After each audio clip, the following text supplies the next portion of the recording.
Hey, welcome to KocoSports Weekly Lucha Underground Review. I am the huge one, aka the idiot Dave Coco from KocoSports.com, but more importantly, Coco Plays! Go comment, go subscribe to Coco Plays now.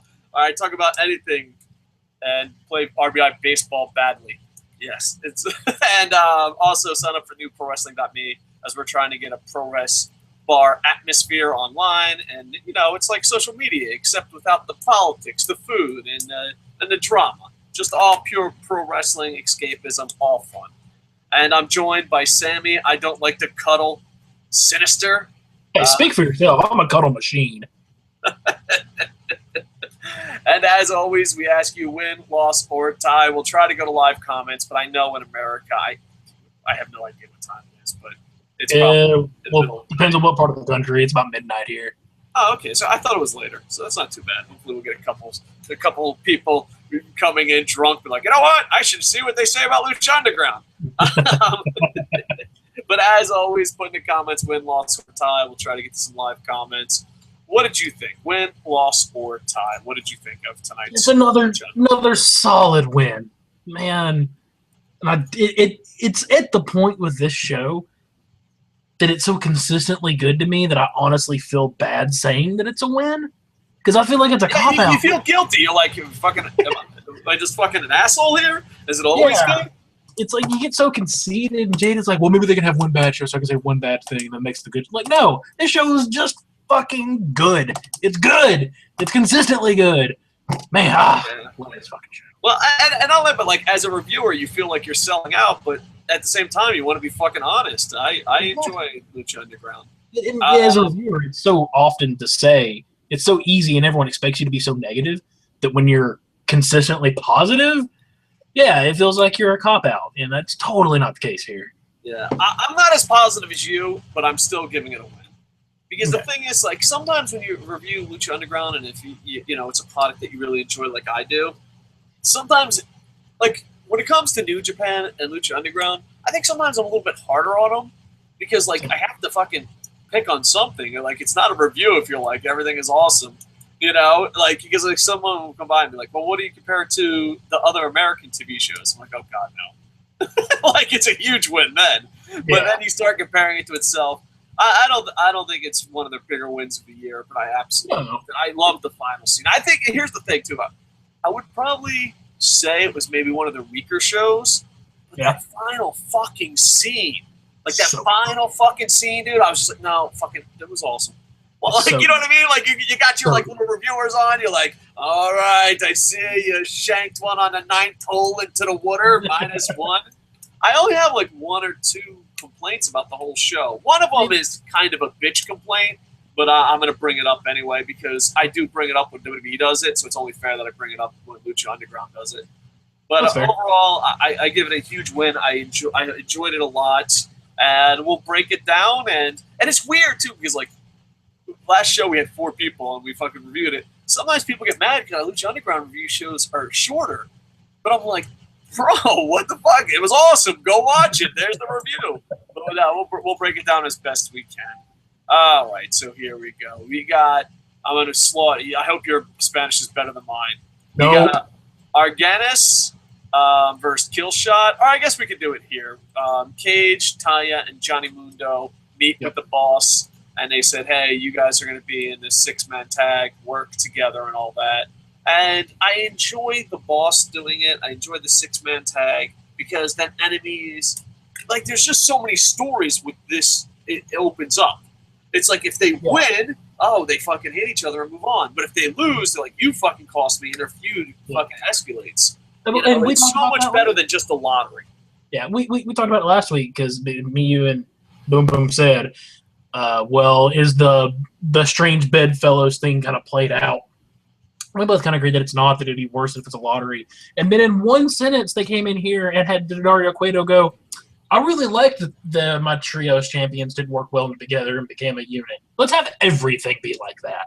And with the exception of the triple team. And if anything is, with the Dream Team, it feels so out of place now. Yeah. Like, it's like, 3 guys get along. You fucking better win. We'll get to the Dream Team. So they're going to go against the Dream Team later on. It goes to go ahead. Got to take one pause, and I'm sorry. I've got to bitch really, really hard, really, really quick. And I am legit angry about this. And it's not with Lucha Underground. It's about Lucha Underground. I listen to a lot of wrestling podcasts. Told you that already. I was listening to JR's podcast today. Good old JR. I trust him. Not anymore. I'm not a JR guy. Not. I love JR. But, man, I would be, as the kids would say, a JR hater.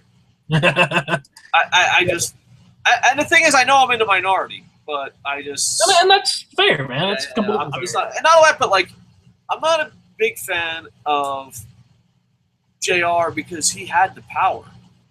Oh yeah. You know, he'll be like, "Oh, you should do this. You should do this." Fuck you, fat ass. Why didn't you fucking do it? You had power. You know, man, it's not like you were fucking some schmuck fucking writer for FCW.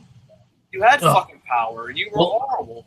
To make you feel better, I'm gonna jump on your train at least for a little bit. I'm gonna go on I'm gonna break up with JR for a little while because that son of a bitch, that fat Oklahoma fuck, dropped a gigantic Lucha Underground spoiler on his podcast. Oh, that sucks. Massive, no fucking warnings, and I'm not gonna drop it here because I'm not that kind of asshole. No, we are very anti-spoilers. Exactly. Because the thing is with spoilers, if it's something you hate. If something happens on a spoiler, if a spoiler happens and you hate it, no matter what they do, they might have told a great story, they might have turned you around, but you're already convinced you hate it. And on top of that, the surprise is like gone. I don't know. The only time I read spoilers is if I don't plan on watching it. Yeah. You know, but if I plan on watching it, I don't want to see spoilers. You know, I'm very anti-spoilers. Like, and not only that, but like, I know some people are more anti-spoilers than me, but yeah, I just. My rule is if it hasn't aired, I don't want to know about it. You know? Yeah, and that's the thing. And this has not aired.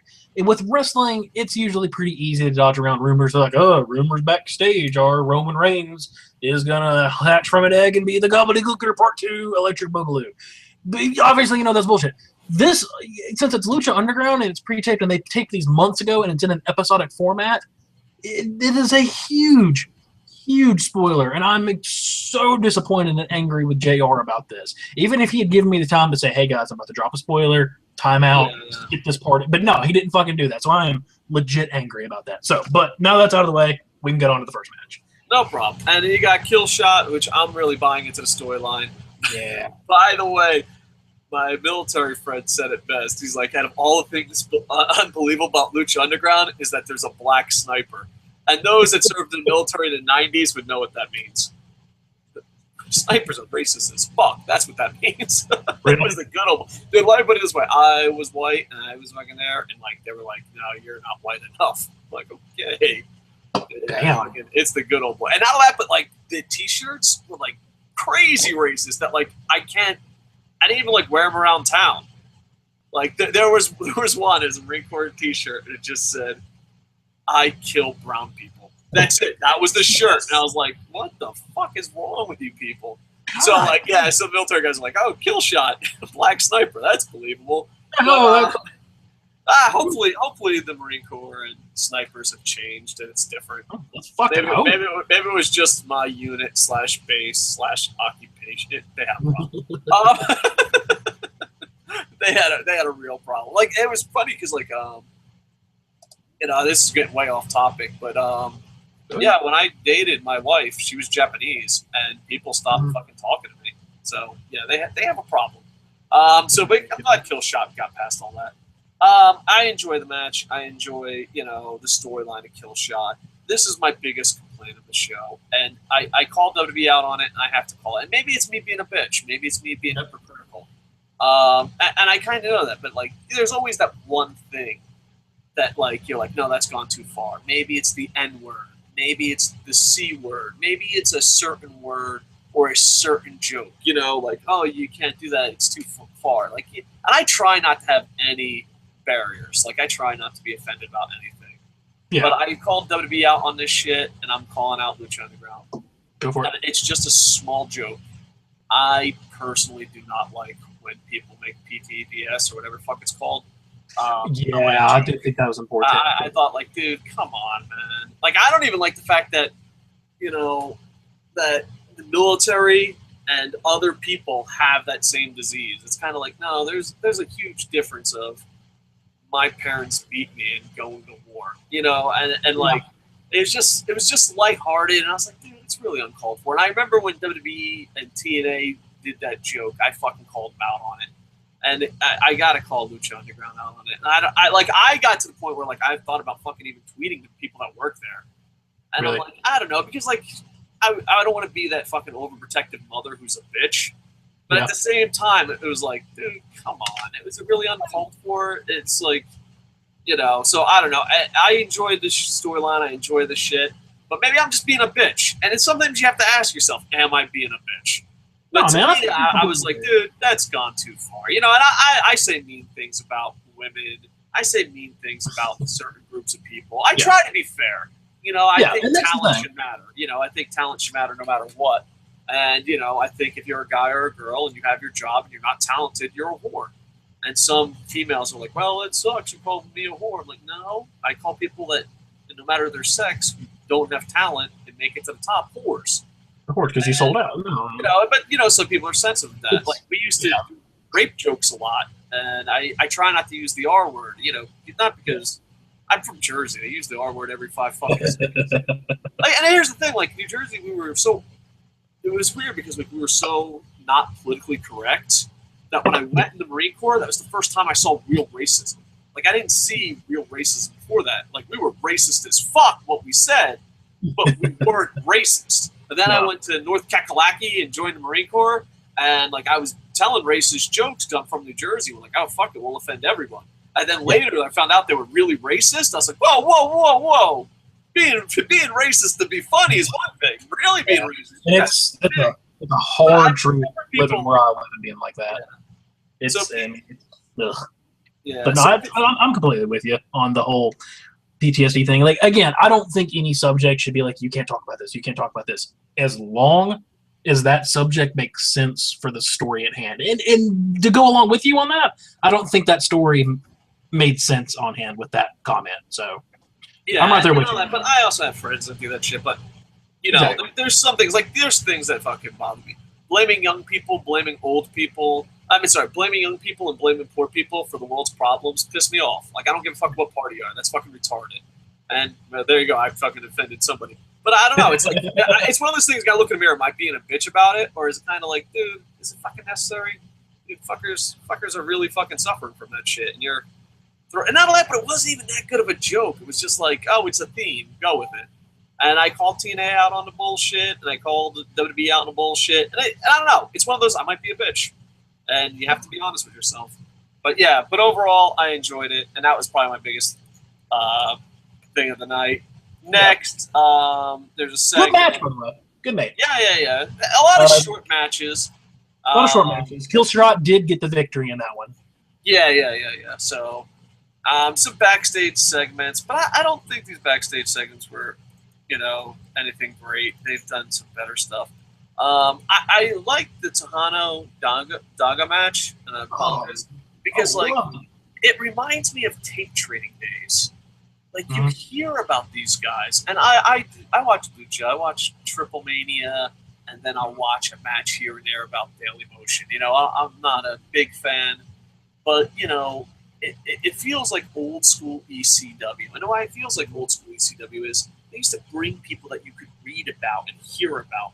But then you see them wrestle in the ring, and you get to hear English commentary. That just had a very old school ECW feel. Because, you've been an older fan, you understand this. You would hear about that. You would see stuff in the magazines. You would hear about things, and you couldn't see them because tape trading was a pain in the fucking ass. But then Paul Heyman's like, "Hey, here you go. You wanted to see Rey Mysterio. Here he is. You wanted to see, and it had an old feel ECW. Not that it was hardcore, but it was, I read about these guys. I know about these guys. Now I get to see them in my own language. And I really enjoyed it. It was a short match, but it was a really good match. And not only that, Tano gave up some offense to him. So I enjoyed it a lot.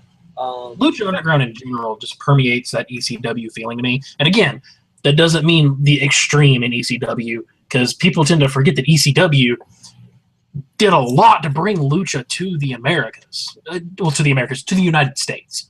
did a ton. That's where a lot of those guys got started, and it's got that feeling. And I didn't think about it until you said it. It makes complete sense. It's got that ECW feel because, again, they'll bring in these guys and get your big names, your big, what would be your Lucha Underground, in this case, ECW guys. And then you'll see somebody like a Dega or a Tejano who's popped up before, but they're making me want to go. And I watch AAA when I can get a hold of it. It's difficult. They make me want to go like, man, I got to go find out where this guy's working and watch him. And it's just a lot easier to do nowadays. That's one of the reasons I love this show so much. Yeah, and I also like the announce team because they made both these guys seem very important. I thought tonight the announce team did a really good job. Yeah. And, going in, if you didn't know who they were, you were like, man, these guys are fucking important. It had that feel to it. And that's what Joey Styles did in ECW back in the day.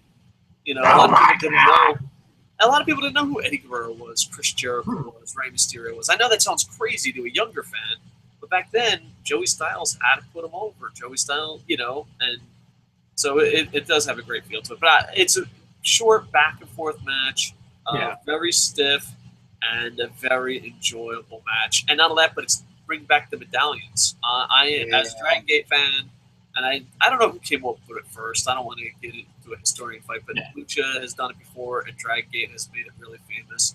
I love stuff like that. It just makes every match seem important, and then it makes the title matches seem important. I do hope, and I don't read spoilers. This is a fan. I hope that whoever does win wins the big belt, the medallions, and the big belts. I hope he loses. Yeah, it's just as a fan. I mean, on Dragon Gate, you got to collect the keys, but as a fan, you collect all the medallions, and you get there, and then you lose, and you start over. It's a fan disappointment, but in a good way. Yeah. You're just like, oh fuck, I can't believe it, And I think they should have did that with the champion, who was Phoenix. Yeah, I think they should have done it with Phoenix because Phoenix won, and then he lost right away. And it was like exactly. You could have been way behind Phoenix. Now it's just awkward. It's like, all right, you were a champ for a fucking week, and then it's nitpicking, but I can't describe unless you've been a Luchador fan or a Dragon Gate fan. I can't describe the feeling of being disappointing, but it's a good disappointment. It's a weird feeling. It's just like, holy fuck, he got the keys and they couldn't get the title. It's such a great fucking story. Yeah. It's the realism of a Cinderella story. It's because most Cinderella stories, they end up losing. Yeah. And it breaks your heart, and especially us. I mean, I know you're in Japan, but us being Americans, we just are a sucker for an underdog story. And so, man, when we see somebody almost get the breath and almost grab it, and then they just fail, but they gave it their best. Yeah, it's one of the best stories you can do.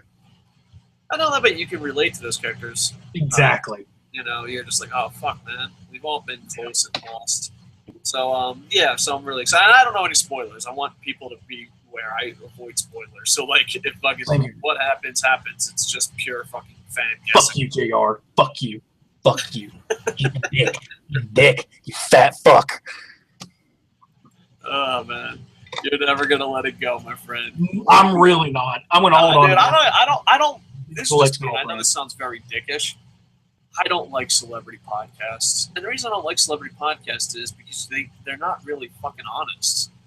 Nah, but, you know what I mean? It's like, and I love it. They're always like bullshit questions. I don't know. Like, I would rather see a fat fucking loser nerd talk about fucking what he really thought about it, because I'm like, oh, at least that fat loser nerd is being honest. Yeah. You already have Stone Cold and Jericho both admitted that, oh no, we can't fucking talk bad about WWE. Well, then why the fuck are we even having this conversation? It's like, if they're going to talk to celebrities really suck now. They block you on Twitter for, like, I don't even want to fucking meet celebrities anymore. Oh, you're going to block me on Twitter. Okay. Your podcast is going to be how everything is awesome. All right. Okay.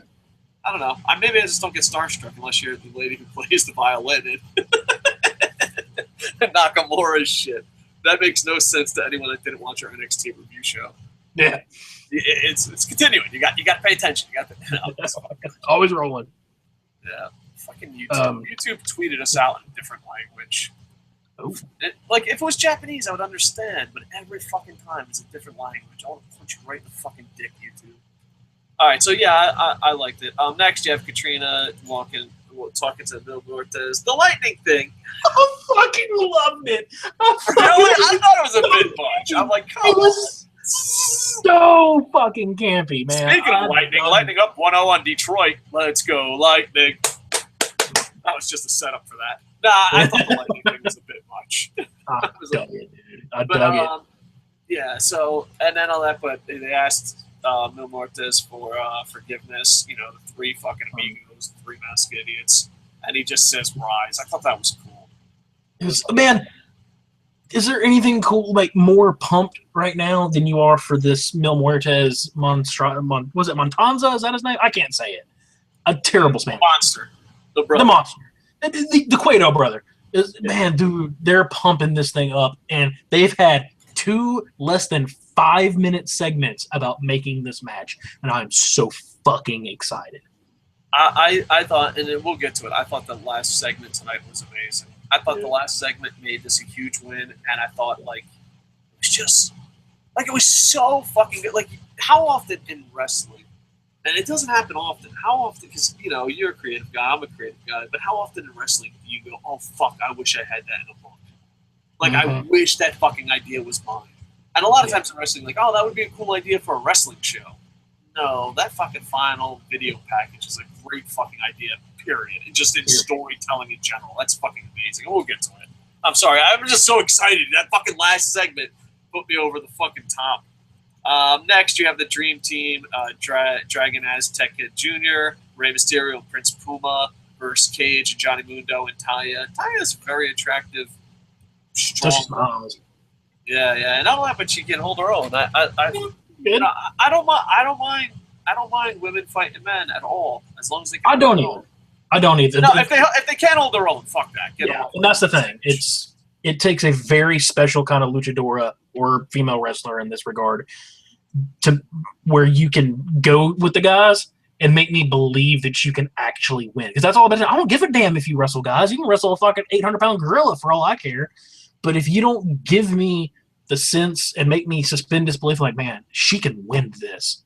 Yeah. Then I don't care. And for the most part, gives me that chance, even though she does what I don't typically like, in that she can win because she's dirty and cheats. But she's a villain, so I guess that helps. Yeah. Well, not on that, but I think you have to get people used to the idea of something that's never been on television, this style before. Pro wrestling, at least. You got the Dream Team versus Cage, John. But here's the problem. I call them the Dream Team, but there is a problem with the Dream Team. First off, everyone's thrown together with fucking completely random strangers. What is this, a KocoSports YouTube channel? Second off, is that the Dream Team, why the fuck are they together? It doesn't even make sense. And all that, but I keep calling them Dream Team because, for those that don't know, we got an international audience, but most people know.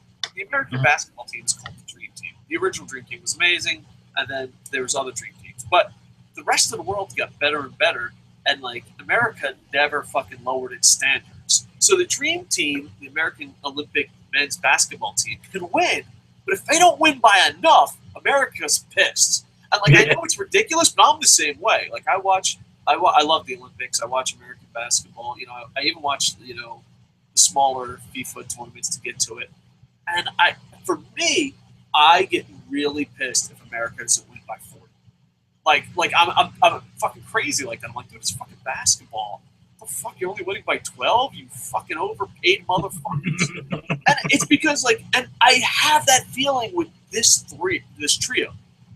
You got Prince Puma, who's arguably the face of season one of the best fucking wrestlers in the world. You got Rey Mysterio, the most popular luchador. And then you have Dragon Azteca Jr., who's fucking been built up since day one, episode 1. Go back and watch episode 1.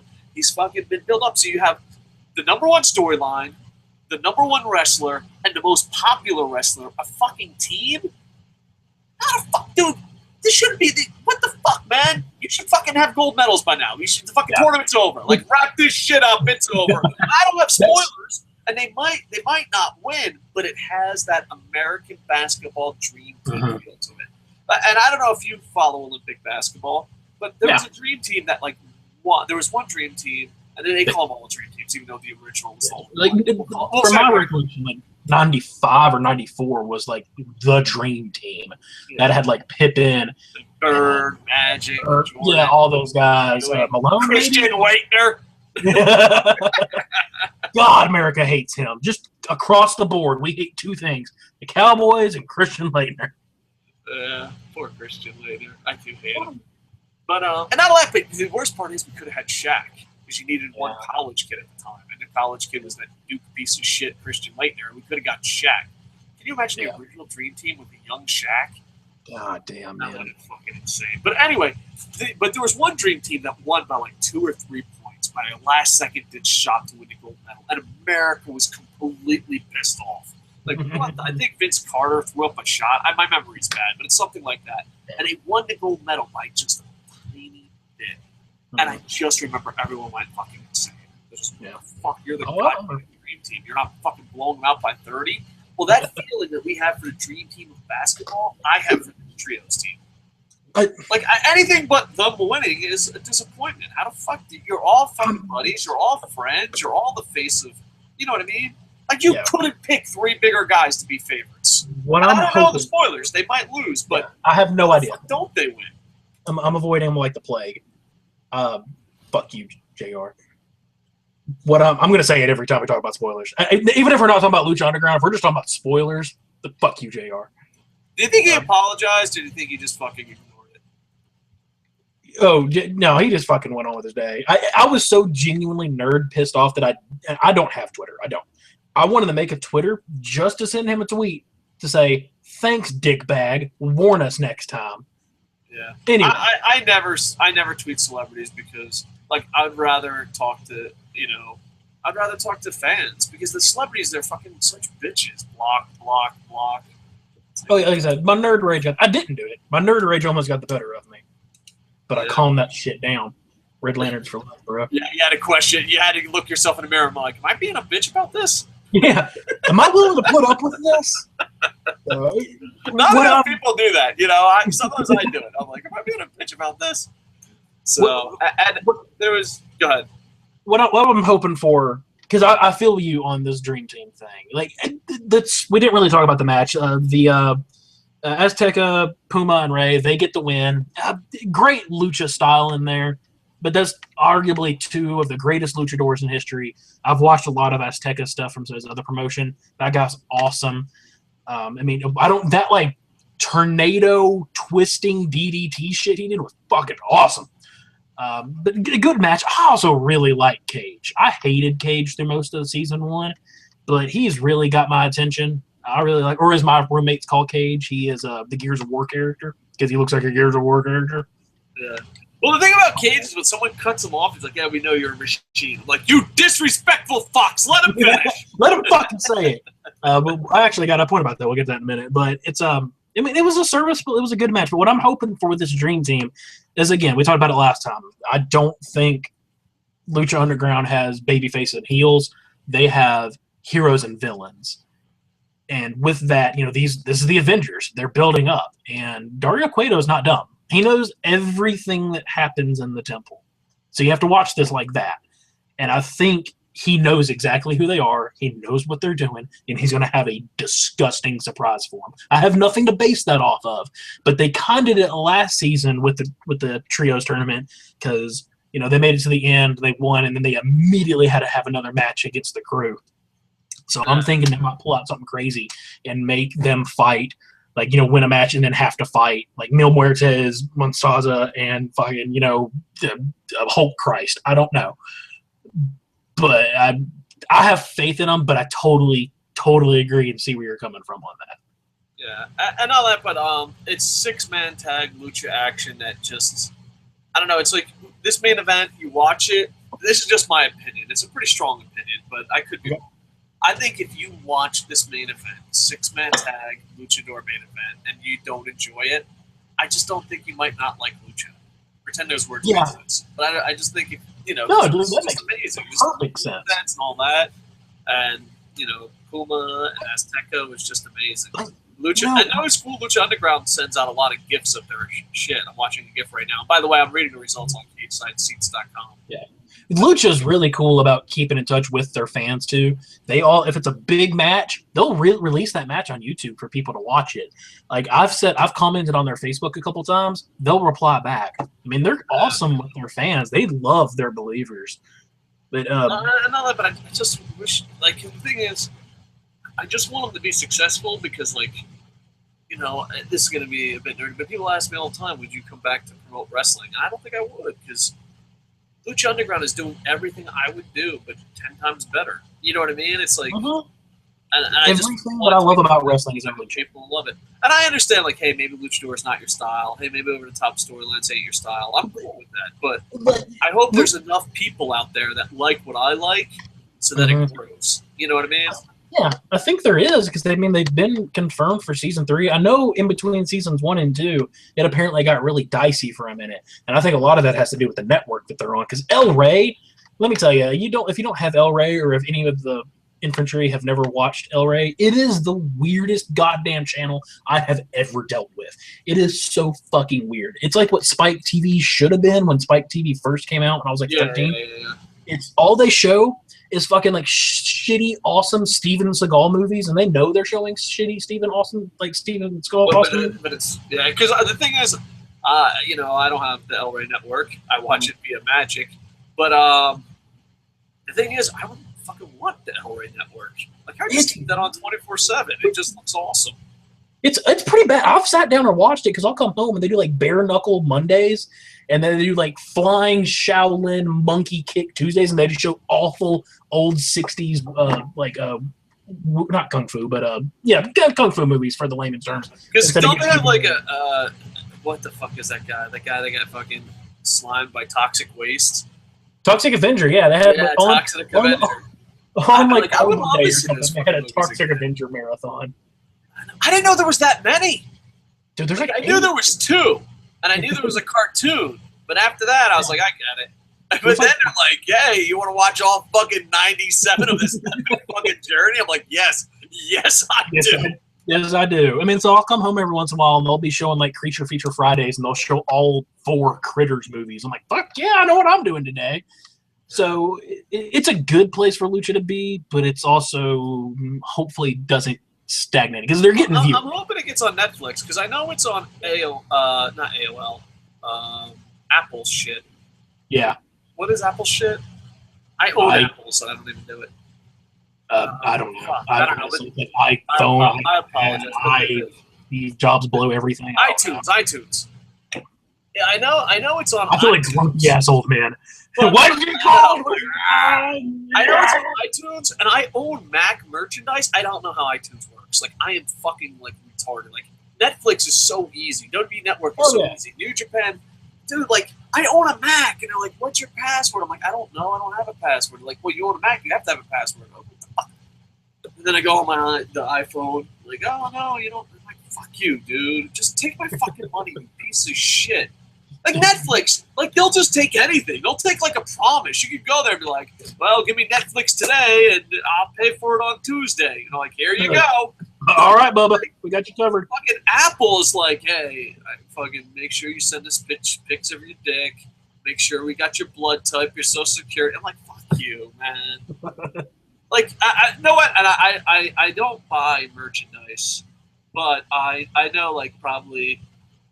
I have to get a bunch of long sleeve T-shirts, and I don't really buy merchandise, but I have scars on my arms, and you know when I go to work with children, and you know in Japan I don't want to show people my scars, so I wear a lot of long sleeve T-shirts no matter what the weather is, with that said, I might go buy some Lucha Underground long sleeve T-shirts just so that they have money. Yeah, like, I wish it was Netflix, because I would buy Netflix. I wouldn't buy Hulu. Like, it's one of those things. I love you, man, but do you know how fucking hard iTunes is?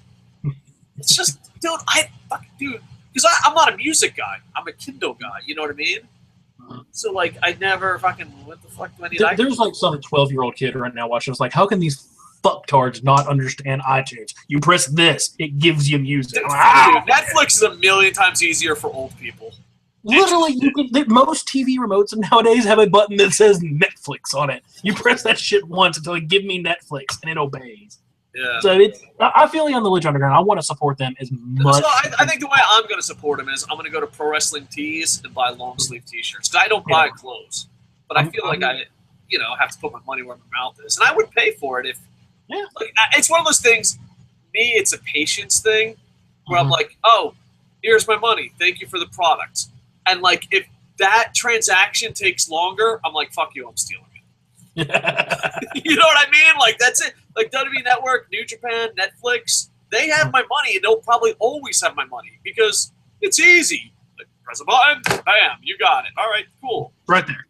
So, I totally feel like I wish WWE Network. Think about WWE Network. If WWE Network signed New Japan before they made New Japan World, they signed TNA when they were having struggles, and they still are. They signed Lucha Underground to their online deal. I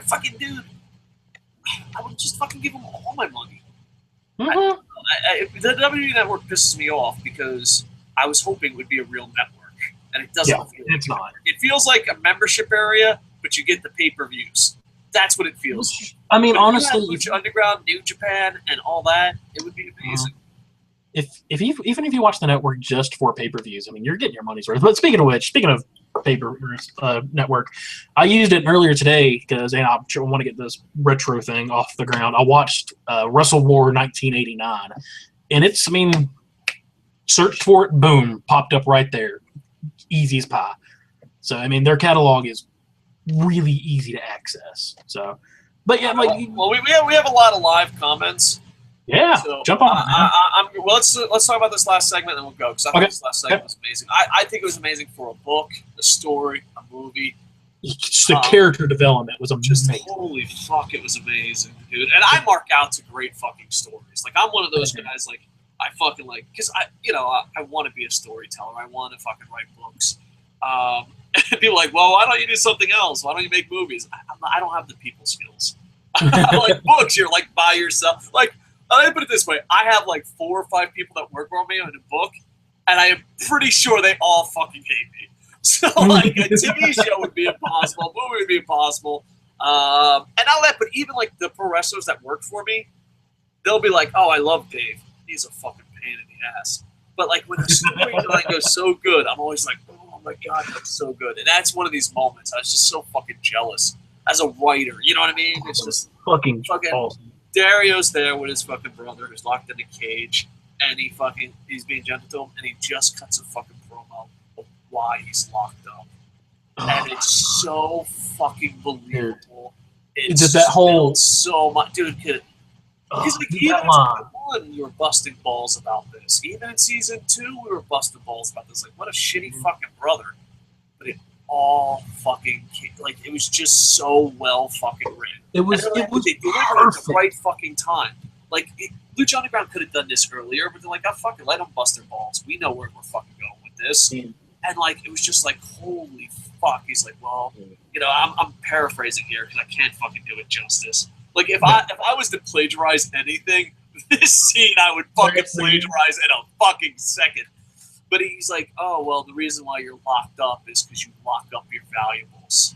And then, oh, God, it's so fucking good. As a story fucking mark, I was just like, it was the first time in forever that I've seen something on pro wrestling that I wish I thought of. And I'm like, man, I wonder if I could plagiarize that. You know what I mean? Like, it was fucking, and plagiarism is not cool. But it was just fucking amazing. And I haven't seen that in pro wrestling where, like, there'll be a movie or a scene or a book where, like, you're like, oh, that's a cool fucking line. All right, that's cool. You know what I mean?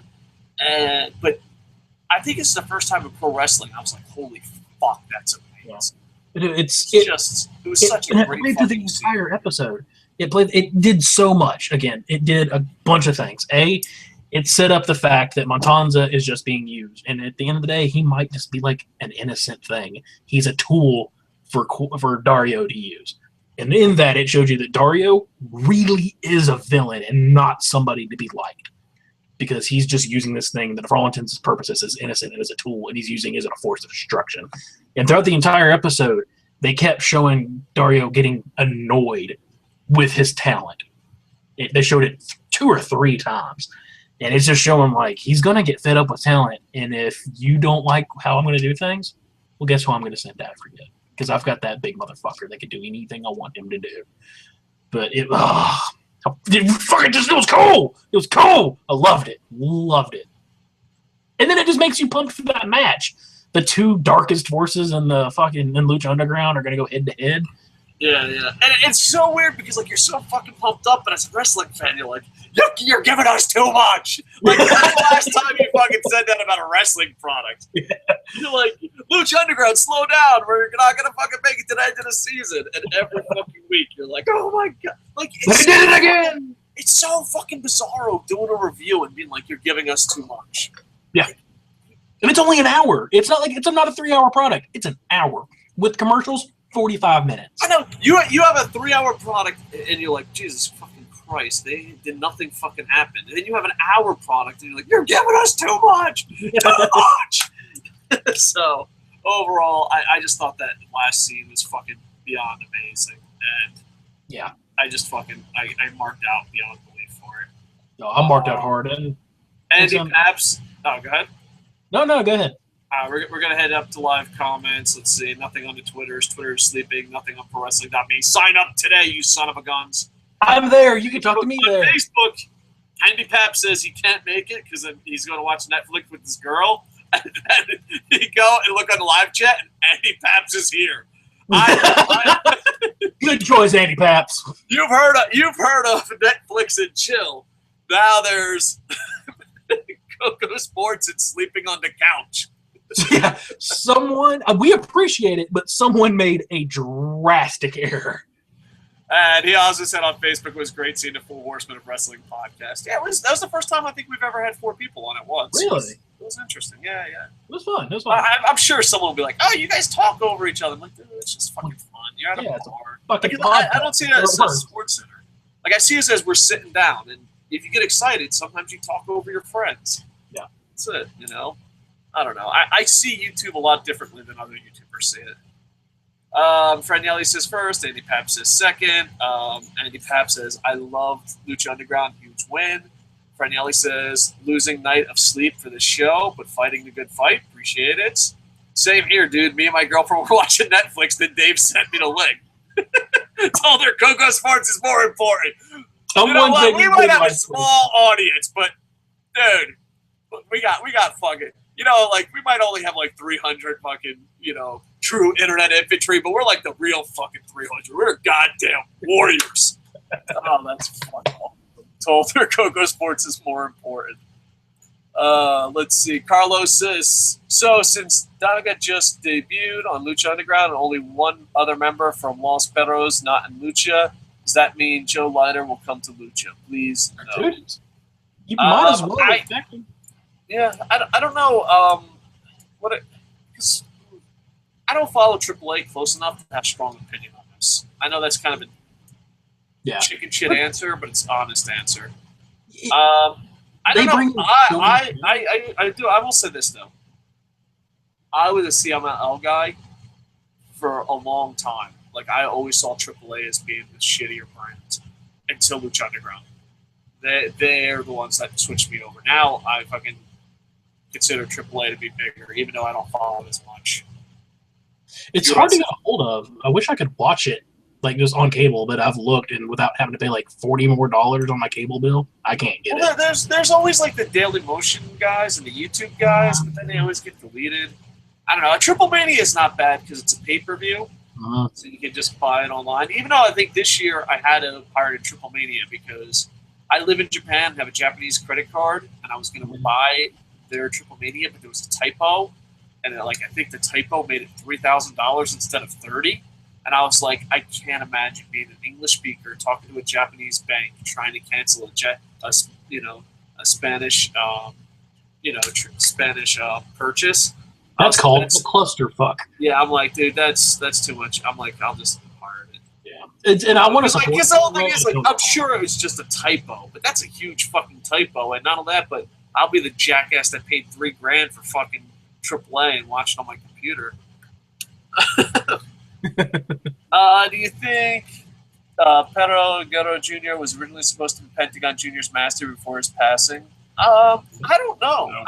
No. I always thought his master was going to be Rey Mysterio or Vampiro. Or who the fuck was the other guy? God damn it. Real luchador legend. Shit, I apologize. There was another luchador wrestler. I never thought about him being the master. No, fuck. He's got the chair. Looks like a Laporta. That's Laporta. Yeah, Laporta. Thank you. The old memory ain't what it used to be. I thought it was, or maybe Conan, but that seemed weird. It made the most sense for Vampiro. It did. Yeah. Well, I'm so amazing. Good. But It's still I don't know. I don't know. But that would be a great question in a shoot interview. Like I would always maybe I'll get one of the Lucha Underground guys because they're pretty friendly. I'm just horrible at giving interviews. Because then the Lucha Underground will come on and be like, yeah, fucking, what do you think about Reese's peanut butter cups? And people in the chat will be like, is that what you ask them? Like, it's my interview. Eat ass. So yeah, no, that would be a great interview question though.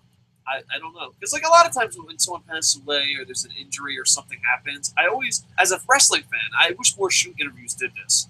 Yeah. If someone passes away or someone, or if someone gets injured or something happens, I always like to know what the original idea was. Yeah.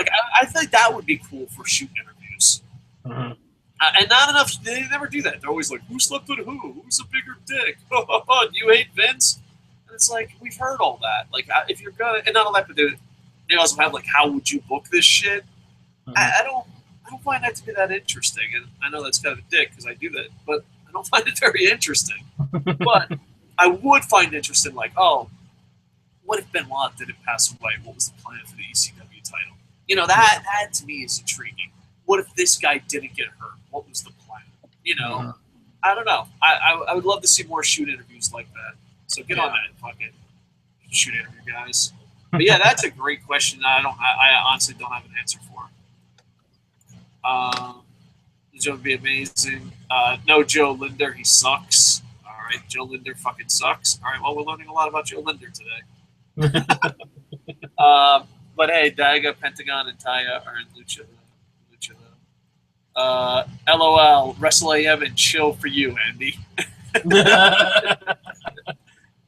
They are amazing. Blah, blah, blah. Appreciate the compliments. It was really unfortunate that happened to Parago Jr. Yeah, Yes. I didn't. I knew of him, but I wasn't a super fan of him. But for some reason, I still felt so sad. And usually, it doesn't hit me that way. Usually, it doesn't hit me that hard. I think it was I was a lot sadder for more than I knew him. Me being sad and how much I knew about him didn't equal out. You know what I mean?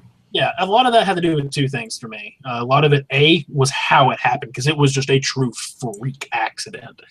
Yeah. And the second thing was that it was Rey Mysterio involved. And so, Rey Mysterio has a soft spot in all of North America's heart. And have you ever actually, God, I hate this. Have you ever actually watched the video of the incident? Yeah. I was watching it. I'm pretty sure I was watching it live, but don't quote me on that. Dude, it was. I watched it before I knew what happened.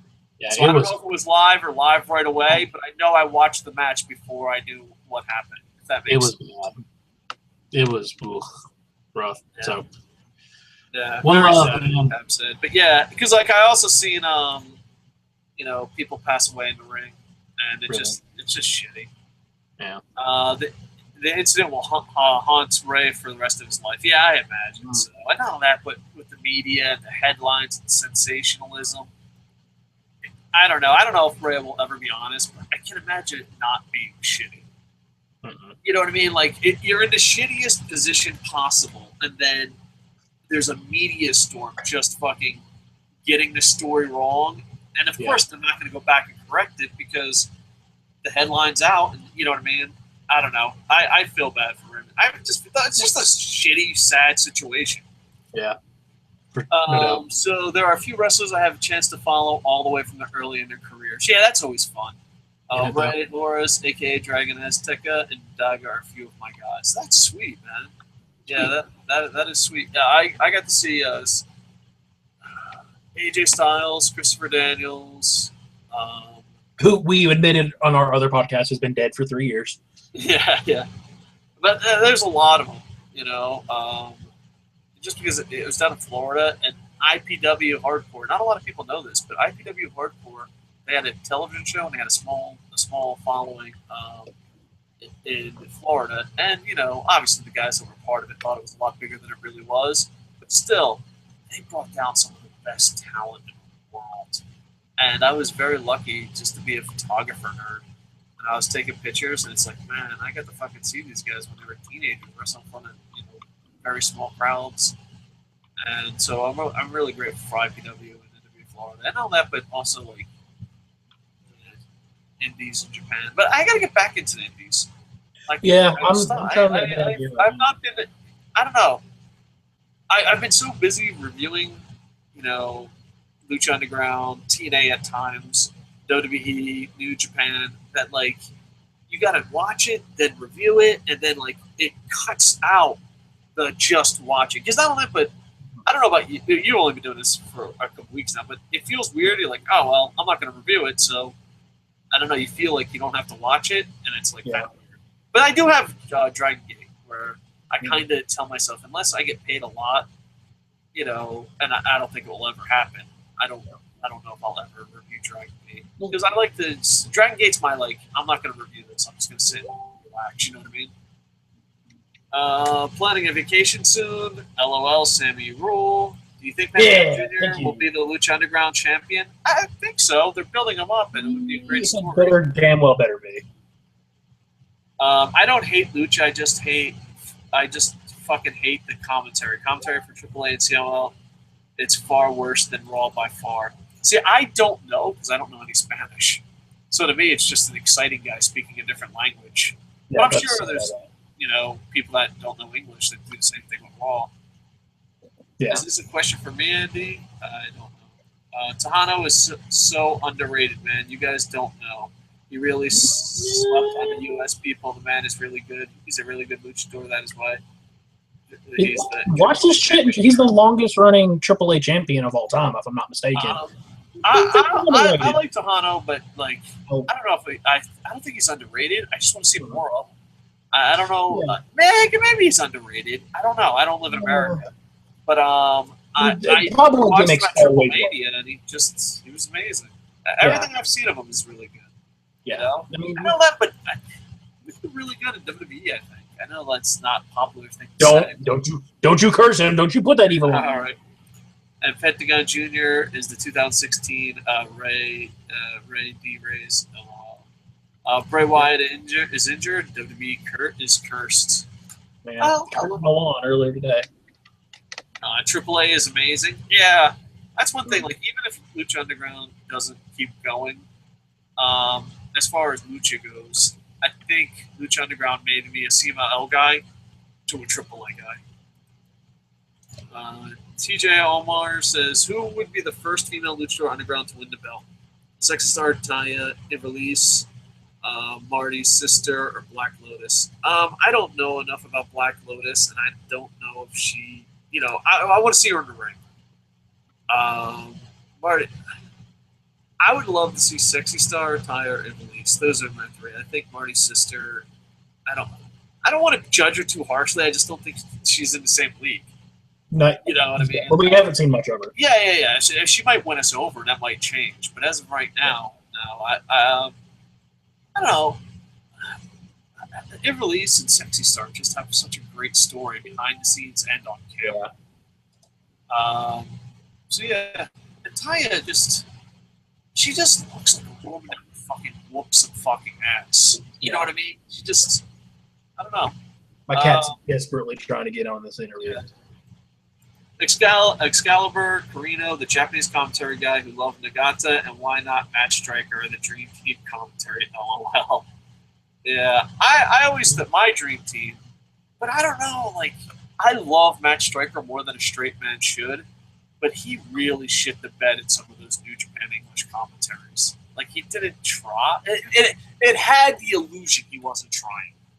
You know what I mean? Like, he might have been trying, but it's like I've seen Match Striker in Lucha Underground. I've seen him on, WWE, and I've seen him, a couple indie shows here and there, and it always seems like he's giving his all. But then when he went to New Japan, it's like, this motherfucker thinks he's on vacation. Like, so I love Matt. Like, my dream team is Matt Striker, Steve Corino. That's a good one. That's my dream team. And I love Joey Styles a lot. That's probably my dream team is Max Striker's Joey Styles. But my favorite commentary teaming right now is Matt Striker and Vampiro. They're they have great chemistry. Their chemistry's great. They can tell a story. I don't know. I love Matt Striker, but it's kind of like you really fucked up New Japan. You know what I mean? Like, it just, I don't know, and it hurts me because like it's someone you really like. It's a product I really love and a person I really love, and it didn't fucking work. So it's kind of like, fuck. But yeah, Matt Striker, Steve Corino, I think would be fucking gold. Yeah. Cat, fucking for real. Carlos also says AAA is good, but the commentary brings it down a lot for me. I don't know enough Spanish to give an honest opinion on that. I can order a taco, and that's about where it ends. Dude, I know nothing. And my I don't want to say my best friend because I say best friend a lot, and then my fucking friend's like, I thought I was your best friend. One of my best friends, Japan, is married to a very beautiful Mexican woman, and she's just amazing. But you know, my Spanish sucks, or her English sucks, and like everyone else is speaking Japanese, so it's just fucking awkward.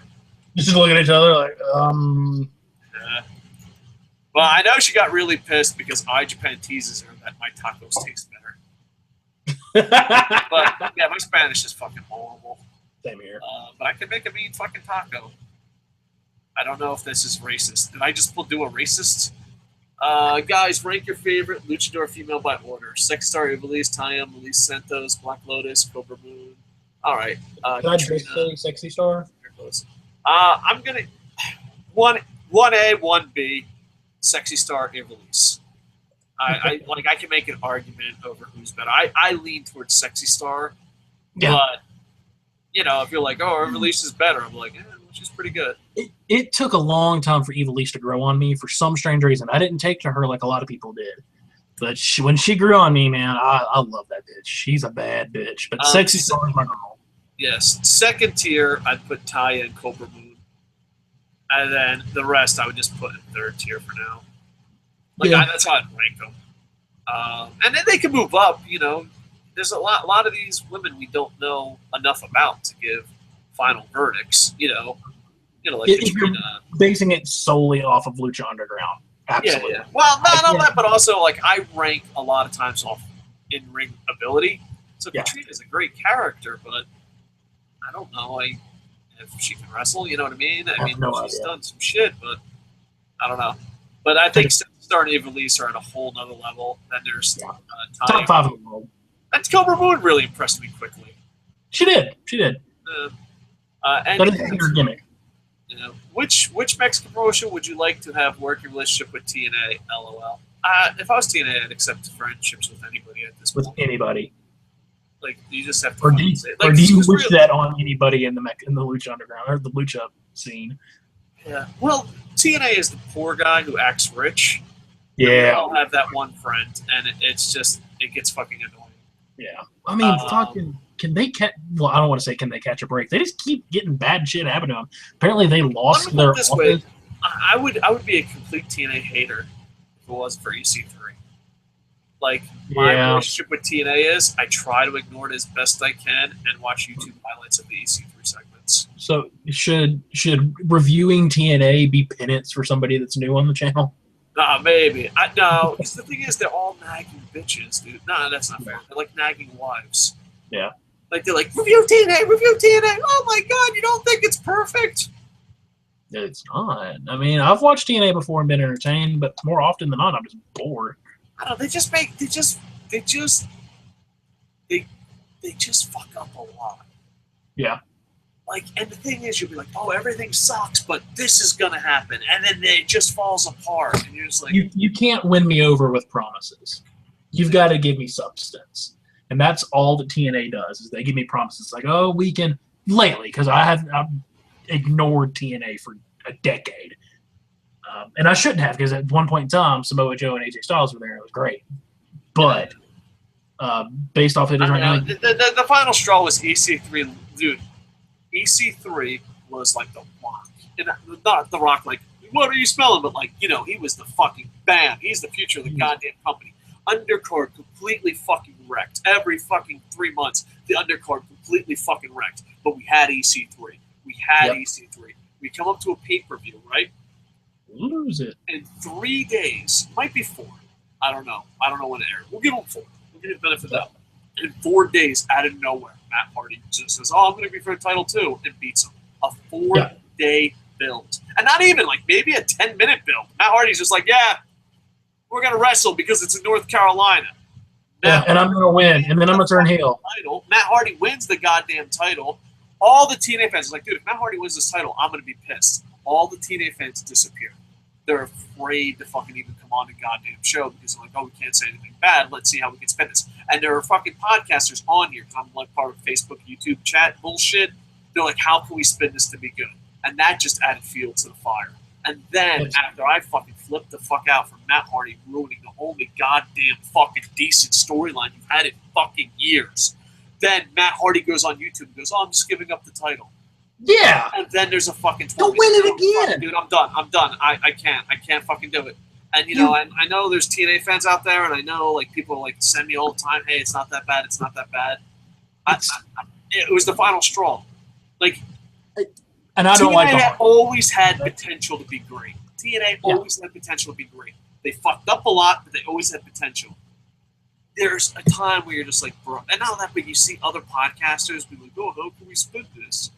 What the fuck do you mean, how do you spin it? It's a bag of fucking shit. There is no fucking spinning it.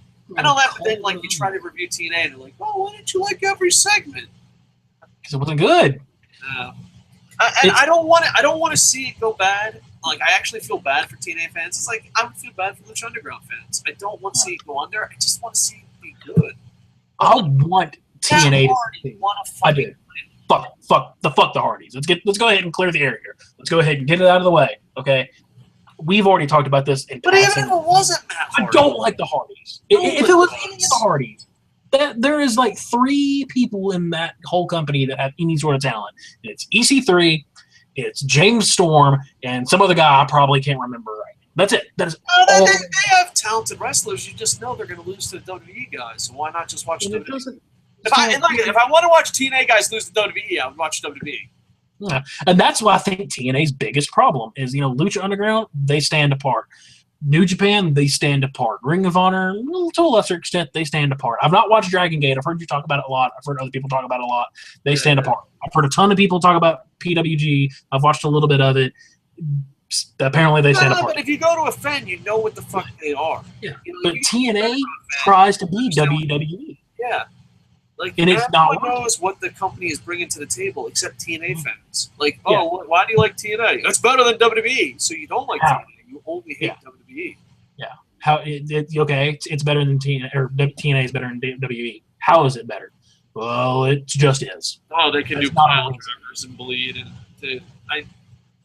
the thing is, I don't even want to be this angry at it. I'm just like, no, I want it to succeed, because when it succeeds, all across the board, when every promotion is doing good, competition will make wrestling better.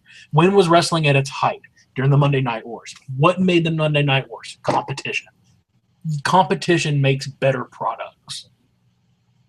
So I want it to succeed. God, I want them to make me have to put my ass in a chair and go, I've got to watch Impact Wrestling this week. But they don't do that. And that's their biggest problem. All right. Are we talking about TNA now? All right, let's get on to a better topic here. Let's see.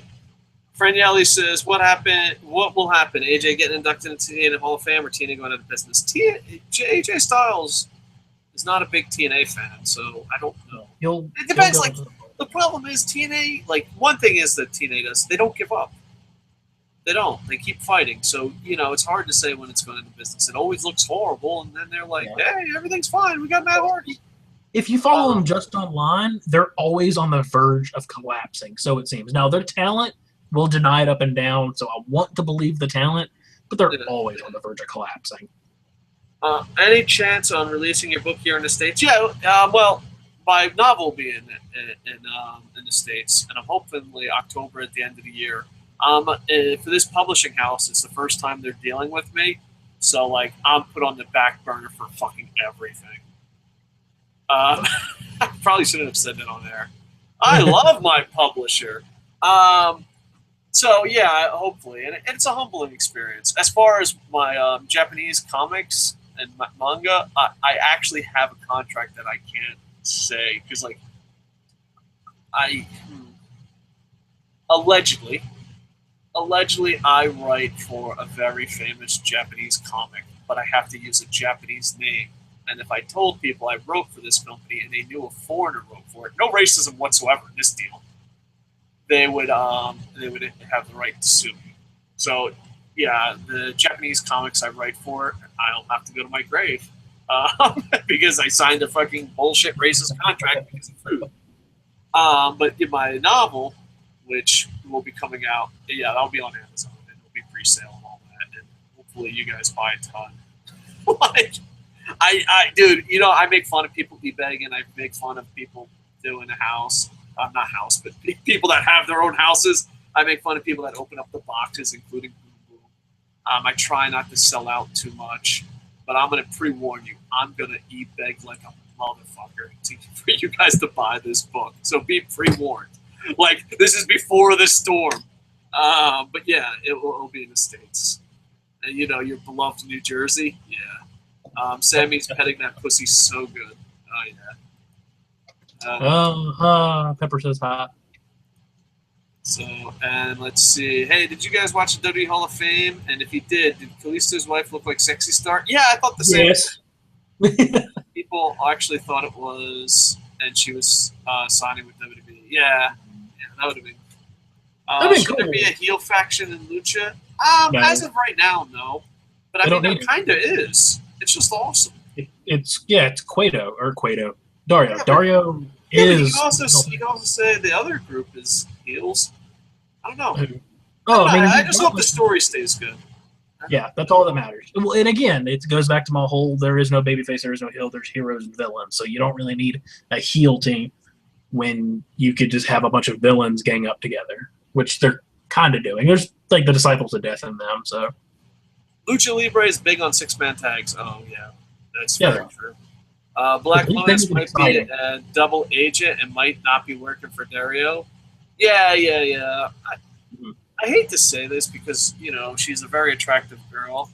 I think Black Lotus is the person I give the least shits about on Lucha Underground right now. Like, dude, I don't know. Besides, I know that sounds very dickish, but besides her being very attractive, I can give two fucks. Like, she can literally never show up on Lucha Underground again. And maybe there'll be a cool spin. Because you got to remember, we didn't care about the crew until they were undercover cops. We didn't care about, you know what I mean? So they're very good at storytelling. Like Pentagon Jr. They are. You know, oh my god. We gave a shit about masterful storytelling. Yeah, so as of right now, if Black Lotus never showed up on television again, I don't even think it's one of the few things I nitpick about them. And again, I still do have negative things to say about Lucha Underground.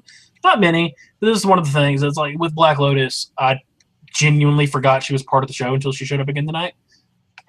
They have just dropped that story like a bad habit. Maybe it comes by later and they shock. I mean, they're very good storytellers. Yeah, they are. So, yeah, I trust them, but at the same time, if she never shows up again, I won't say sleep. Argoness is one of the Disciples of Death. Yeah, I try not to pay attention to stuff like that. I don't know why. It's like, I love Lucha Underground so much that I want to believe in the magic. Yeah. Carlos says, hey, Dave, do you think any Lucha Underground wrestler get over in New Japan with their current gimmick? Oh, yeah. Oh, yeah, but I think Pentagon Jr. will get over huge. Pentagon Jr. right now, just think about it. He could just join Naito's group. Prince Puma. Because the thing is, Ricochet's over there, isn't he? Yeah. Oh, he's crazy. Let me put it this way. You know, you're new to the show, and I'm sorry if people have heard the story. I was at Wrestle Kingdom 10, and someone attacked Prince Devitt in the match. Not attack like, oh, we're attacking him. Just hit him. And a lady screams and goes, don't you do that! He's what did she say? He's royalty. Like, Ricochet is so fucking over that when he comes out with his tag team partner, they chant Ricochet. And Ricochet is so over that fucking people get angry if he gets hit. Not if he loses a match. If you hit Ricochet, people get angry. Ricochet is great, but if I can make an unpopular opinion, I like Prince. I know they're the same person before someone jumps down my ass. I like him as Prince Puma a little more. I don't know. I love him no matter what. I see him as Batman and Bruce Wayne. Yeah, I don't know. Because the thing about it is, right now New Japan's going through we want to be cool, like NWO, Bullet Club, fucking heels. You know what I mean? They're going through a cool phase right now. But they're all kind of cool. Like, I think New Japan wants cool wrestlers as far as gimmicks go. But outside of that, they just fucking want to see great wrestling. And, man, kudos to New Japan right now. And the problem is when I get to watch New Japan, I'm 5-6 months behind because I'm watching it on Access, which upsets me a little bit. I wish I could keep up current. I wish I had New Japan World. I can't afford it, honestly. With everything else, with the network and stuff, I can't afford to keep up. But fucking kudos to New Japan. They lost 4 of their biggest talents, if not their 4 biggest talents, and since then have not missed a fucking stride. They have kept right on trucking. Yeah. Taya is awesome. I agree. Meltzer went full heel on Lucha Underground. He hopes the company becomes like WCW 99-0 and fails. I don't really pay attention to Meltzer that much. I don't either. I don't disrespect them. I like Wade Keller more. I don't know. Like, maybe it's because I've worked in news, and maybe it's because I've been in the military and worked with government. I know this is going to sound bad, and I'm a history teacher, and I used to teach a certain... about in history. No, because like a history teacher, like when I taught, I was like, this is what this group believes, this is what this group believes. I don't do anything as facts. So the way I see the news, I see it as, this guy reported this. I don't see it as truth. I see it as, that's your version of the story. That's your version of the story. And when you see the news like that, and when you see the world like that, reporters don't have much value. It's not like, I fucking, hey, Meltzer said this, it has to be true. I'm like, oh no, that's Meltzer's version of the story. And I don't hate him. I just don't pay attention to him. And I don't mean to be a dick, but Meltzer and random guy on ProWrestling.me, in my eyes, same level. Obviously, much respect for Meltzer and what he's done. I mean, he's been doing disrespect. I'm just saying, when news comes across, like, if someone in the internet industry sends me a link, that is just as credible as Dave Meltzer. Yeah. And it's just, but I don't know. And a lot of times, I imagine Meltzer has to get paid by, the bigger companies. Like, I think my conspiracy theory, it's just a theory. Where it's tinfoil hat. Meltzer had to take money. He had to take money for that CM Punk storyline. Yeah. He had to. He just had to take a fall. There's no way with that many connections that, you know what I mean? And I don't know. I imagine, this is just my theory, no facts whatsoever. Maybe Meltzer's expecting a payday, So, hey, let me give you this question, and then I'm going to go answer the story real quick. So since Joey Ryan is in Lucha, is Candice LeRae next? That's Joey Ryan's fiance or wife. Probably not, if I'm willing to bet. I know, like, they just got engaged, and it was kind of a cool thing, and we all really liked it. But I just don't think they're going to be wrong. If they do, they'll have to work her into the Joey Ryan story, in my mind. I doubt they'll keep those two separated. And I just don't see her working into that story right now. All right, sorry about that. That happens. Everyone's coming home from school. There's like a little marathon. So, Okada versus Pentagon Jr., who wins? Me? Yeah, I would enjoy it. I'm a huge Okada fan. I think Okada's the best wrestler in the world right now. But with that said, it just depends on storyline. I think it would be great, I'm Pentagon Jr. all the way. It's like Naito beating Okada. Yeah, as a super Okada fan, it breaks my heart, but he's worthy of it. And I think Pentagon Jr., I think Okada's the better wrestler. Pentagon Jr., I don't know. I think they're pretty equal all around, but Okada's a better wrestler. That's just my opinion. Okada's the better wrestler. I think, and don't jump down my throat for this, Okada's the better wrestler, I think Pentagon Jr. is the better performer. I don't know, man. That's pretty fucking. It's I don't 6 know. one way, half a dozen. I honestly think it could be a dream match. It absolutely would. Yeah.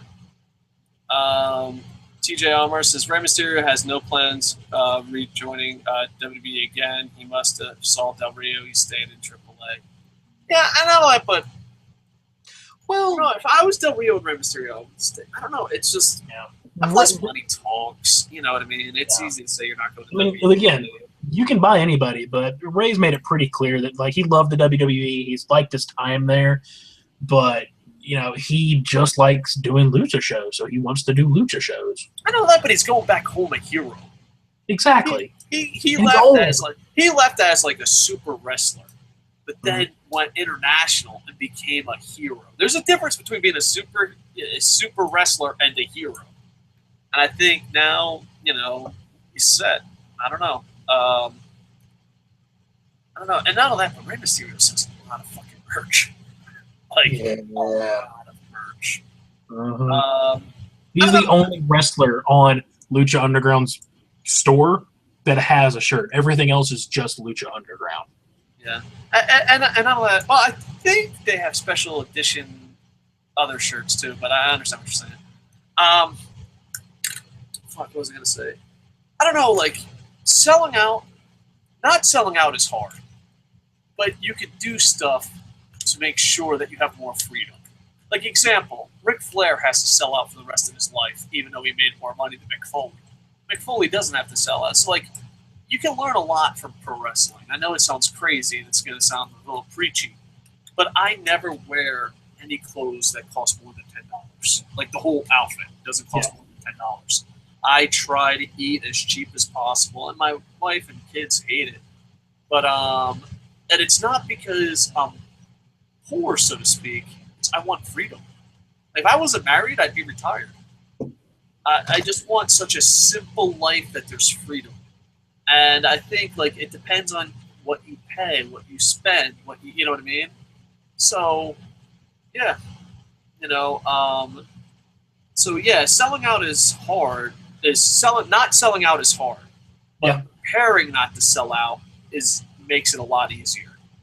Yeah. It depends on your lifestyle, depends on what you do, And people mock me all the time because I run a bunch of different businesses and don't spend more than $10. But I'm like, you never know. All that's gone. You don't know. You know what I mean?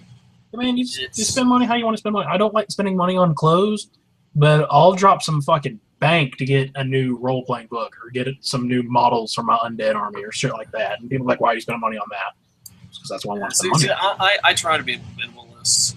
I try to do as little as possible. And, anything nice that I have in my life, it's because my family wanted it.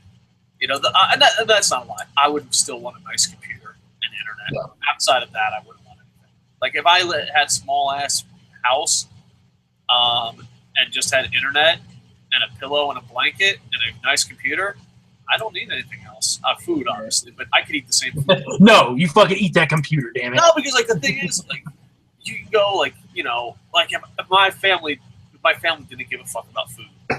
I could spend, and this is Tokyo. Tokyo's an expensive city. I could spend $30 and never go hungry. But granted, you would be eating frozen carrots and fucking chicken breast to the day you fucking died, but that's it. It was weird because before I met my wife, I had a lot of money saved up, and she'd be like, "Oh, how do you save up this much money?" I'm like, "Oh, I eat ramen noodles and drink Kool-Aid. That's it." What do you mean? No, that's it. What about entertainment? Oh, I buy a PlayStation and 2 games a year. Oh, you never go out drinking? I'm like, no, I save money. I do this. I save. So it just depends. But you don't know, right? But I imagine Rey Mysterio, there's no way he spent all that fucking money. No, and he's sitting on a mountain of it. I'm willing to bet. Yeah. But then you got Ric Flair. Ric Flair's made $1 trillion more than me. I'm being a little sarcastic, but I wish old me told me that. If I had a time machine, what would I do? I'd go as soon as I fucking sold my first company. I would listen to live poor for the rest of your fucking life, and you'll have as much freedom as you fucking can get. But no, I had to get a fucking house in Hawaii and a condo and a fucking BMW and Armani. Fucking young Dave. Young Dave's such a fucking idiot. I think young Dave is such a fucking idiot. King Carrenos is trying to get out of Lucha Underground AAA so he can join WWE NXT. I don't know. That's a tough one. Wrestling M and Chill. Dude, I watched 2016 Raid to Raise this morning, and I got some tears when Pentagon Jr. opened the show dedicated to Win Pero after he won. After he won, I was like, fuck yeah. Yeah, that's some great touching moments in pro wrestling. I never seen it. Yeah. I'm sleeping on the couch tonight. Yeah, fuck. Don't matter. Don't matter. You got to see KocoSports. There's 10 people. Like, there's 10 people here, and probably 9 of them are here by accident. And absolutely fucking sleeping on the couch. Ricochet is definitely leaving Lucha Underground this year. He might join his girlfriend, Tessa Blanchard, Tully Blanchard, and from the Four Horsemen down to NXT. Not really quick. You had I'm going to watch that Raise the Reigns tournament. Morrison takes jabs again at Reigns and offers him to come down to Temple and show him how to get over properly with the crowd. Rikishi must be pissed.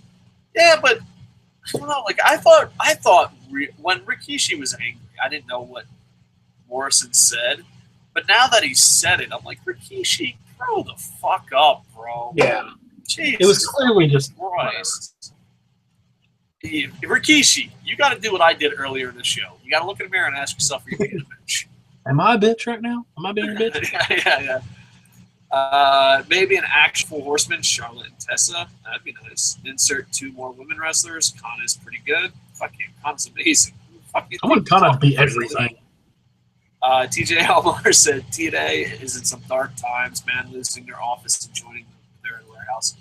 Yeah, but I feel bad for TNA, but I know this. Can I be a dick for a second? I'm going to be a dick. I'm going to be very fucking mean. TNA fans kind of fucking deserve it.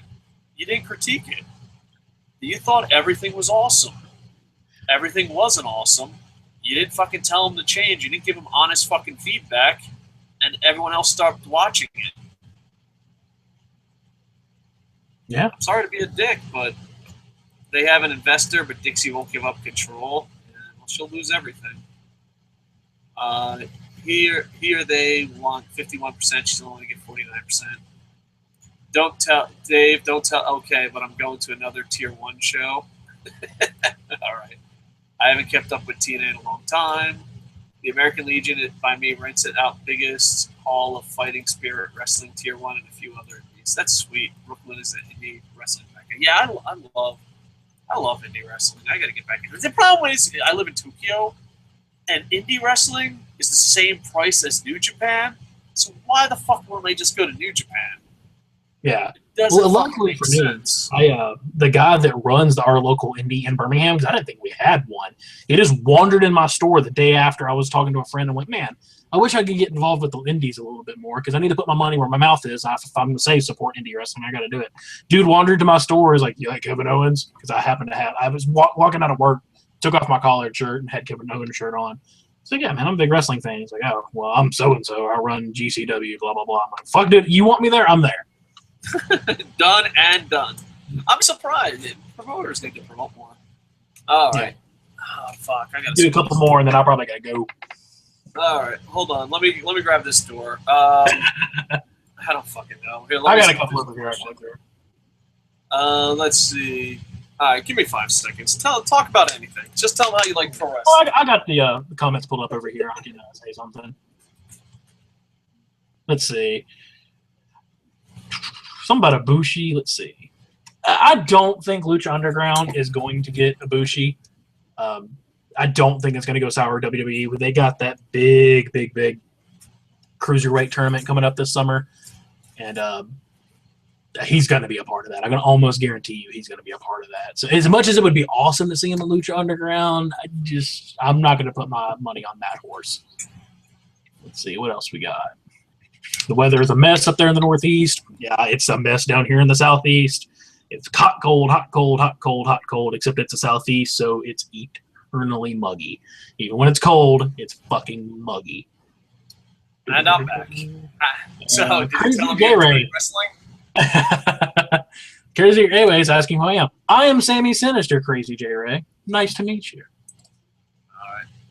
All right, we got a couple more. We're gonna wrap this bad boy up. Yep. I'll just go as quick as I can, and then you just tell me if you want to say something. Cool. TJ, Dave, Lucha Underground has just signed 3 Japanese female talent from Stardom. That's fucking amazing. I can't fucking wait. Awesome. Here's the thing about Stardom. I know none of the wrestlers. But when I go there live to watch it, it's the most amazing fucking wrestling I've ever seen in my life. So if you like, it's one of those weird cases like, hey, I don't know much about it, but if you sign them, they're amazing. Like, you know what I mean? I guess it would be like getting talent out of a really famous university in the NFL. You know what I mean? It's like, oh, they're from University of Florida. And you're like, okay, well, they have to be somewhat good.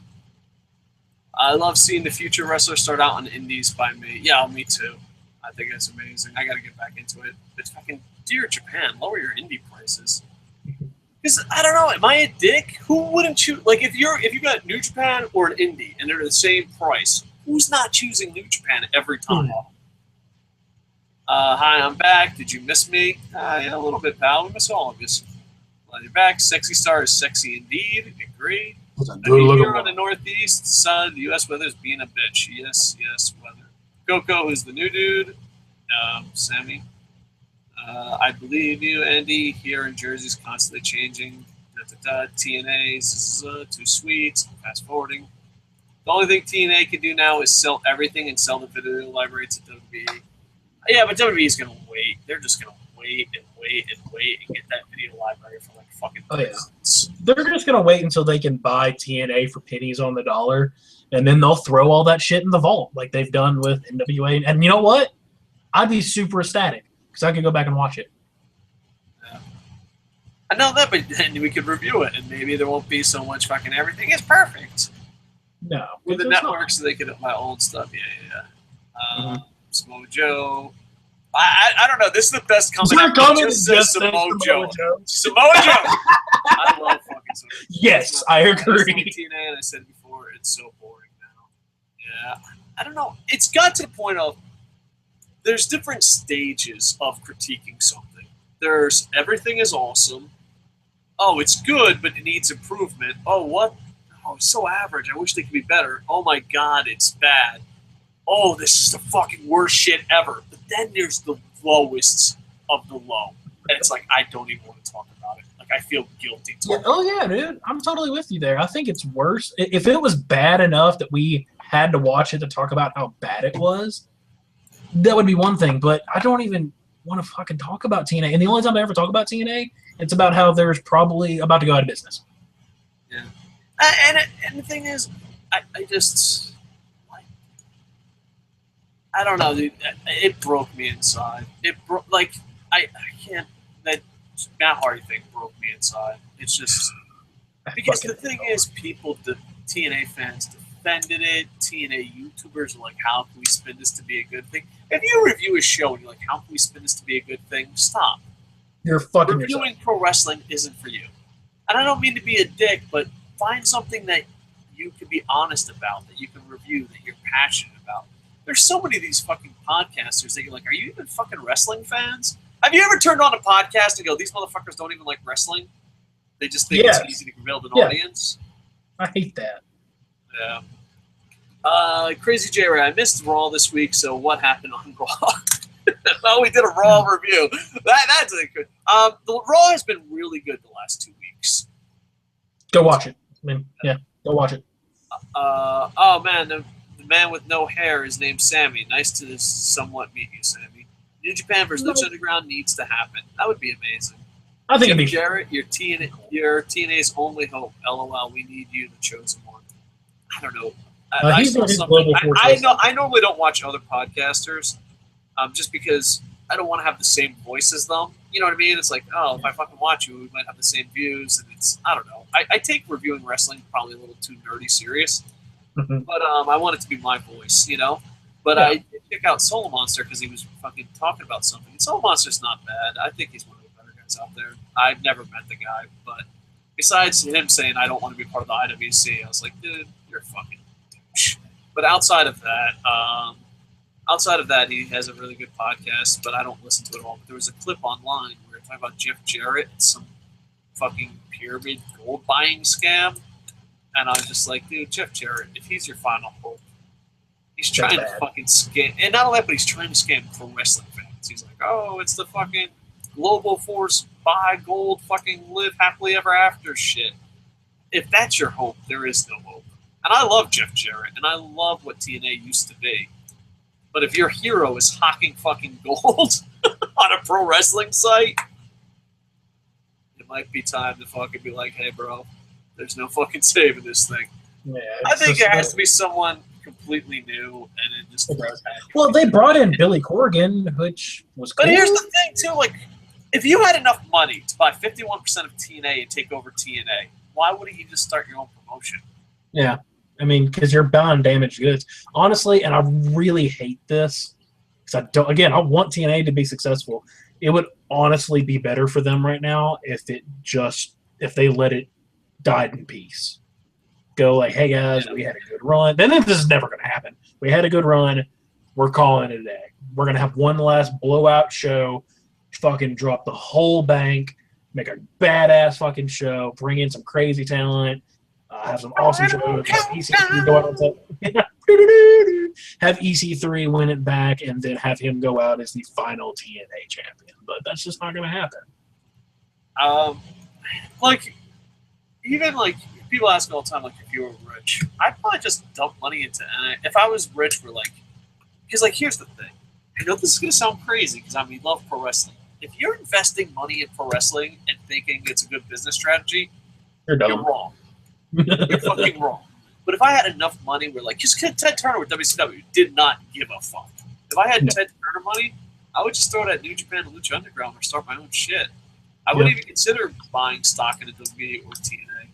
Because if you buy stock in WWE, it's just a shitty fucking stock. If you buy stock in TNA, you're buying damaged goods. And I don't know, and not only that, but I think I'd be fucking lazy. I would just, because running your own company is fucking hard. Throwing money at fucking people who are smarter than you is easy. Well, sorry, Dixie. It's usually easy. So, yeah, I would invest my money in Lucha Underground and New Japan. But then again, if there was anything else, like, hey, here's fucking where you can fucking put peanut butter up your ass. Wow, well, that's a great investment. So, because people all the time, oh, do you have WWE stock? I used to make fun of Boo Boo about this all the time. Ask Boo Boo. I would just yell at him, stay away from my portfolio. Because, he'd be like, oh, WWE is a great fucking stock. And I'm like, dude, if you think WWE is a great fucking stock, don't touch my portfolio. Do not even, don't even look at it. Here's my portfolio. It's a bag of peanuts. If this is my stock portfolio, and you say, oh, hey, I think WWE is a good stock, don't even look. Don't even be in the same room as my fucking, get the fuck out of here. But Boom Boom kindly dropped that because, oh God, would I make fun of him. Ask him, but off air, well, we're on air now, fucking. Sometimes I forget if we're on air or off air. But off air, ask Boom Boom how much I made fun of him because he used to think WWE was a good stock. What the fuck? I auto buy, because, I have someone do my stocks for me. I'm such a fucking kid either. But I auto buy as soon as there's a Royal Rumble winner. I time it. I buy it an hour because you can buy. There's so many options in stocks. You can get addicted to that shit. But just for shits and giggles, I buy it an hour before the Royal Rumble ends. I buy WWE stock and then I sell it an hour into Mania. And I've always made a small profit, except maybe this year. I don't know if I made a profit this year. I didn't do the autos, the stocks on that. But, there's so much in the stocks. But if you think, that's the test. I'd be like, oh, you know about stocks? Do you think WWE is a good stock? And they're like, yeah. And I'd be like, stay away from my peanuts. Get out of here. So, yeah, Billy Corgan, you poor man. Yeah, but he probably has throwaway money. Loves it. Yeah.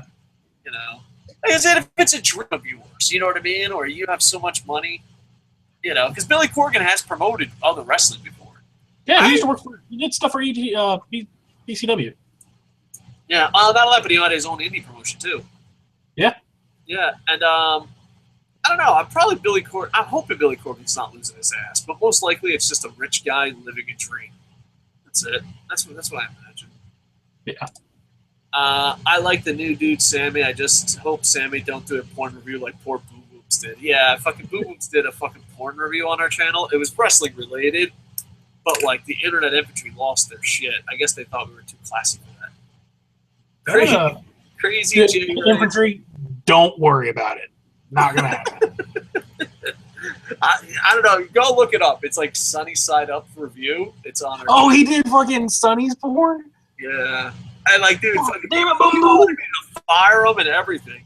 It was a. I don't know if Crazy J Ray was one of them, but I just remember because I work and I don't have a smartphone because I try to keep my own life. I try to be so focused on my business. Like I just like to be focused, and if I don't have a smartphone because I'm like, oh, my internet life is here. As soon as I walk out that door, my internet life stops. You know what I mean? Because I want to be focused on my real life that much. You know what I mean? I don't know. It's kind of douchey, but it's the way I see life. But I don't have a smartphone, so I came and sat down back to my internet life. It was like I don't know, like maybe 12 messages, all from different sources, saying that we should fire him. I was like, what the fuck? And then I go look, and he's like, I reviewed porn. I was like, I wouldn't have done it. But buying stock at TNA is like buying penny stocks. You may get 2 cents back or lose your ass. LOL. Yeah. Maybe. No. It's 50. You gotta get 50. No. I know this is gonna sound horrible. I'd still rather risk my shit in penny stocks because you can make a lot of money if you get the right penny stocks. That's why the rich people get so fucking rich. Like if you get inside information about stocks, I allegedly had inside information once and made a fucking killing, and I was like, holy shit. Those rich fucks get inside information every fucking day. Allegedly, because I don't want to go to fucking do that. But yeah, Billy, buy TNA, rebrand, relocate, and fire anyone that was in WWE creative. Just let it die and make something new. That would be the easier stuff. Well, I always said, like, when I did do TNA, like, if you bought TNA, what would you do with Dixie Carter? I would have it where I'd walk in and I'd be like, oh, we got to rebrand, and I have like kind of like a fake fucking meeting. And Dixie would come and be like, hey, is there anything I can do? And I would just slowly close the door, and that would be the last time you ever see her. That's it. And then you have to rebrand it into something. It's just, you have to know there's a new era coming. You know what I mean? Yeah. So. I agree. Yeah. Knowing dumbasses would be like, it's a new era in TNA, and then Matt Hardy and Jeff Hardy would come out and I'd just change the channel. Except that's Matt Hardy now and that's Jeff Hardy now. I'm like, I'm still not about keeping shit fresh. A-N-T. Oh, we're fucking retarded. Anyway, I think that's the end of the comment time and question time. All right. Wrap this bad boy up. I gotta pee and eat pizza and play video games. Yeah, I gotta go to bed. I gotta be at work. I know. Dude, you're going to be so tired tomorrow. Was it worth it? Was it worth it? I mean, you guys sacrifice a lot. You sacrifice a lot because you're going to be super tired tomorrow. And Andy Paps is sleeping on the goddamn couch. Props, bro. You guys are fucking internet infantry. You made me so proud. So proud. Thank you. From the bottom of my heart, thank you guys. I mean, the other day we had someone say mean comments, and like, it didn't really bother me, but like, they were like, why does anyone watch this shit? And like, I didn't even fucking attack them. Like, I have no idea why. Like, really, I was like, I'm just as surprised as you are. You know, it's just, because the thing is, we don't do graphics, we don't do YouTube right. We just do it our own fucking way. And the fact that there's people that fucking listen to us is amazing. I know it sounds fucking cheesy, but it's true, you know? So yeah, like people all the time are like, this show fucking sucks. I don't understand why anyone watching. I'm like, oh, we're with you, dude. I don't understand. I'm glad they do.